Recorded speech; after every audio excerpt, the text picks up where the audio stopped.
बिस्मिल्लाहिर्रहमानिर्रहीम। अस्सलाम वालेकुम डियर स्टूडेंट, मोहम्मद ताहिर आपका बियोलॉजी टीचर। कैसे हैं आप सब? उम्मीद है खैर वफियत से होंगे। डियर स्टूडेंट, आज का लेक्चर किन मौज़ूआत पर मुश्तमिल है, आइए डिस्कस करते हैं और समझने की कोशिश करते हैं। Dear student, recall your memory. Previous lecture के अंदर हमने डिस्कस किया था किंगडम सिस्टम को। उसमें हमने डिस्कस किया था जो अरिस्टोटल के थे पेश करदा टू किंगडम सिस्टम, प्लांट्स और एनिमलिया। उसमें कुछ ऑब्जेक्शन थे, उसमें कुछ एतराज़ात थे। उसको सुलझाने के लिए नेक्स्ट फर्दर जो साइंटिस्ट थे उन्होंने उसके ऊपर वर्क किया, काम किया। उसको फिर हमने डिस्कस किया जो यूगलिना लाइक ऑर्गेनिज्म थे। तो एक साइंसदान अर्नेस्ट हैकल 1866 के अंदर उसने उस एतराज़ात को ख़त्म किया, उसके लिए एक अलग किंगडम बनाया, किंगडम प्रोटेस्टा।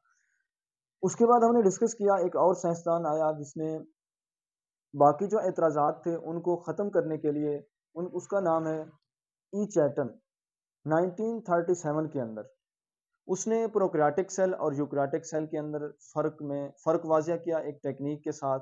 प्रोक्रियाटिक सेल और यूक्रियाटिक सेल की टेक्निक पेश की और उनके अंदर उसने उन दोनों सेल्स के अंदर फ़र्क को वाज़ा किया।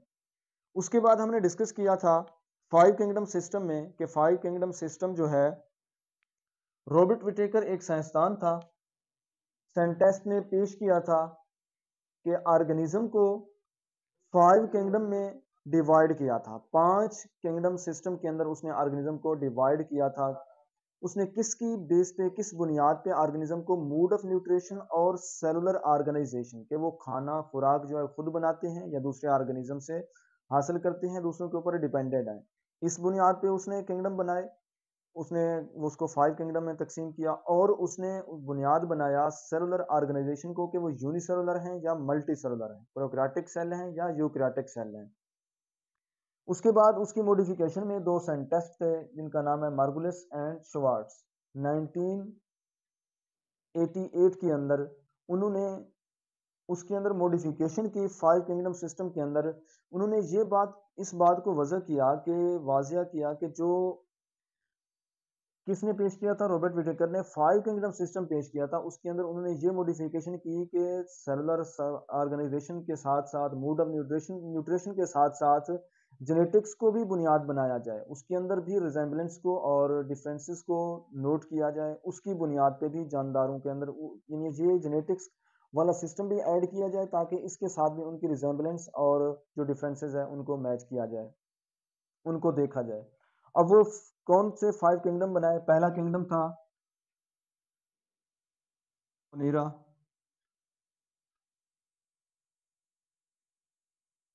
दूसरा प्रोटेस्टा, फंजाई, आंट और एनिमिलिया। ये पांच किंगडम बनाए गए जो रॉबर्ट विटेकर ने पेश किए और उसके अंदर मॉडिफिकेशन की मार्गुलेस एंड श्वार्ट्ज ने। तो आइए डियर स्टूडेंट इनको एक एक करके डिटेल से फर्दर डिस्कस करते हैं। सबसे पहले है हमारे पास किंगडम मोनेरा। अगर हम किंगडम मोनेरा की बात करें, इसके अंदर कौन से ऑर्गेनिज्म होते हैं? अगर हम किंगडम मुनेरा की बात करें तो किंगडम मुनेरा के अंदर तमाम प्रोक्रियाटिक ऑर्गेनिज्म को रखा गया। तमाम के तमाम यूनिसेलुलर ऑर्गेनिज्म है। प्रोक्रियाटिक सेल क्या होते हैं? साइज में स्मॉल होते हैं, छोटे होते हैं। उनके सेल के अंदर डबल मेम्ब्रेन और मेम्ब्रेन जो बाउंडेड ऑर्गेनेलीज हैं वो मौजूद नहीं होती। और इसके साथ साथ तमाम के तमाम प्रोक्रियाटिक सेल जो हैं वो हेट्रोट्रॉफ होते हैं। उनमें से कुछ जो हैं वो ऑटोट्रॉफ भी हो सकते हैं। अगर हम इसकी एग्जांपल की बात करें, बैक्टीरिया और साइनोबैक्टीरिया, साइनोबैक्टीरिया को ब्लू ग्रीन एल्गी भी बोला जाता है। ये तमाम के तमाम जो ऑर्गेनिज्म हैं यूनिसेलुलर और प्रोक्रियाटिक, उनमें से कुछ जो हैं वो ऑटोट्रॉफ हैं, कुछ क्या हैं, हेटरोट्रॉफ हैं। उनकी एग्जांपल की अगर हम बात करें तो बैक्टीरिया और साइनोबैक्टीरिया इसकी एग्जांपल में आता है। तो ये सारे के सारे ऑर्गेनिज्म किंगडम मोनेरा के अंदर रखे गए। नेक्स्ट अगर हम बात करें तो नेक्स्ट है हमारे पास किंगडम प्रोटेस्टा। किंगडम प्रोटेस्टा क्या था कि जितने भी plant like, algae, fungi like और एनिमल लाइक जितने भी ऑर्गेनिज्म थे वो इस किंगडम में रखे गए, किंगडम प्रोटेस्टा के अंदर। जितने भी प्लांट लाइक ऑर्गेनिज्म थे, जितने भी एनिमल लाइक ऑर्गेनिज्म थे, जितने भी फंजाई लाइक ऑर्गेनिज्म थे, वो इस किंगडम के अंदर रखे गए। इसके अंदर इसके अंदर यूकैरियोटिक ऑर्गेनिज्म पाए जाते हैं और इसकी 3 मेन टाइप्स हैं किंगडम प्रोटेस्टा की। वो कौन कौन सी हैं उनको डिस्कस कर लेते हैं।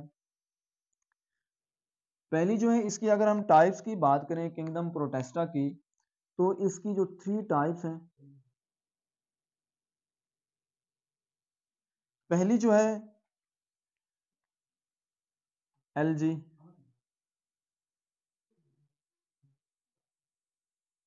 दूसरी जो है प्रोटोजोआंस,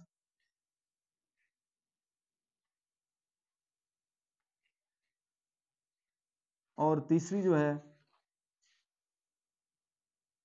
फंजी।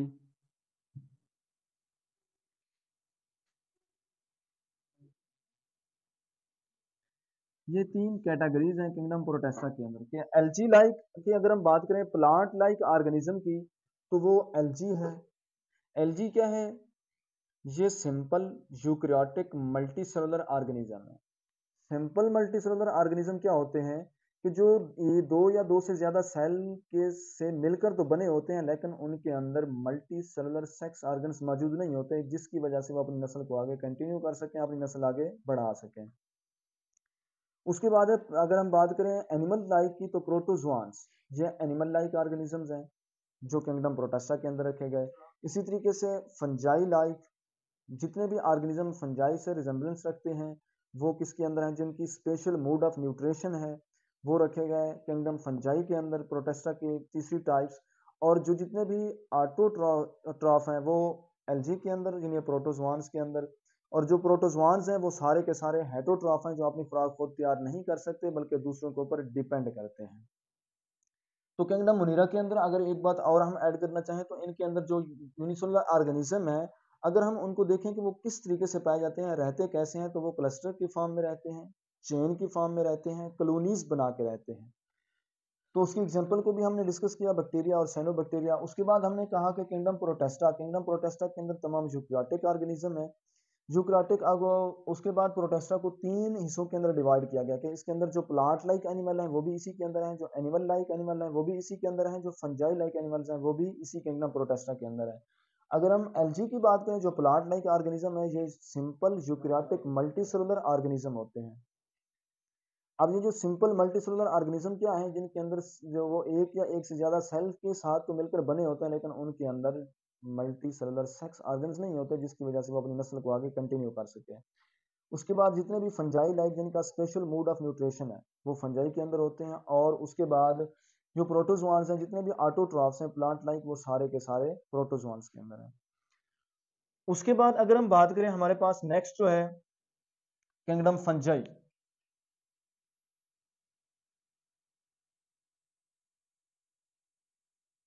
अगर फंजाई की बात करें, तो जितने भी फंजाई के अंदर ऐसे मल्टी सेलुलर ऑर्गेनिज्म रखे गए कि जिनकी स्पेशल मोड ऑफ न्यूट्रिशन होती है, ये डेड एंड डिकेइंग मटेरियल्स के ऊपर पाए जाते हैं।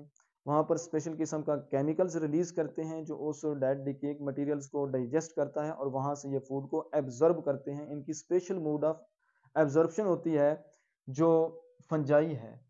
यानी ये क्या होते यूकैरियोटिक हैं, मल्टी सेलुलर होते हैं, लेकिन ये क्या करते हैं, special mode of nutrition, food को केमिकल बाहर रिलीज करके बाहर उसको डाइजेस्ट करते हैं और फिर उनको अपनी बॉडी के अंदर एब्जॉर्ब कर लेते हैं। उसके बाद नेक्स्ट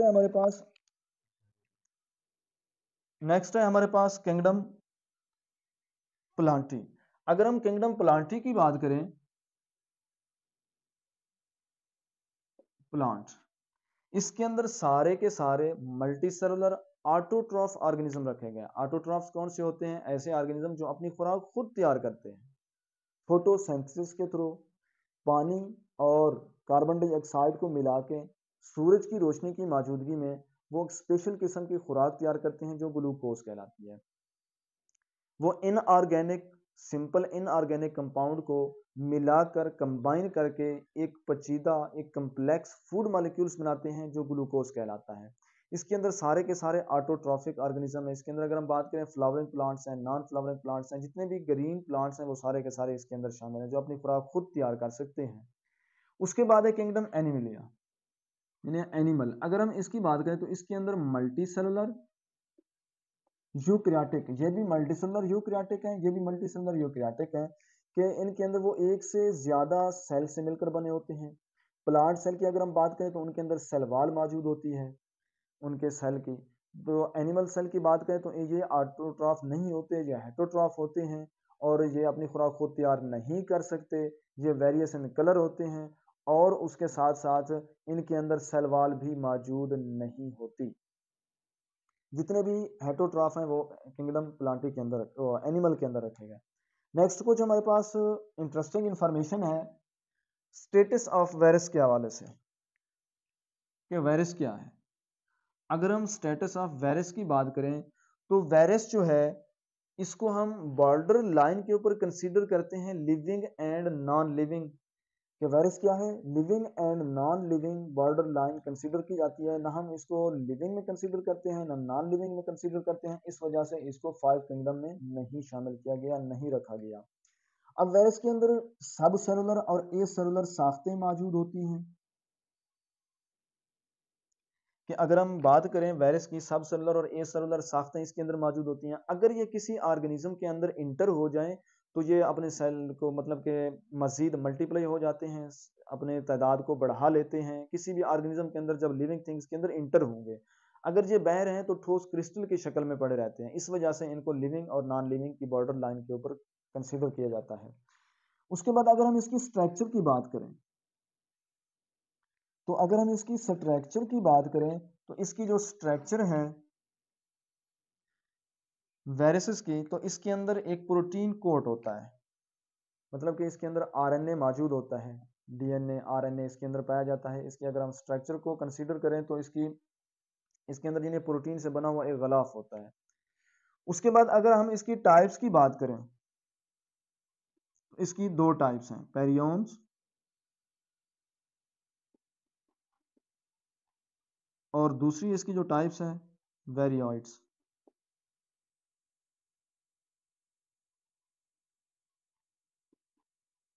वेरियोइड्स ये टू टाइप्स हैं। अगर पेरियोन्स की बात करें, पेरियोन्स क्या होते हैं, ये प्रोटीन से लिपटा एक कोट होता है।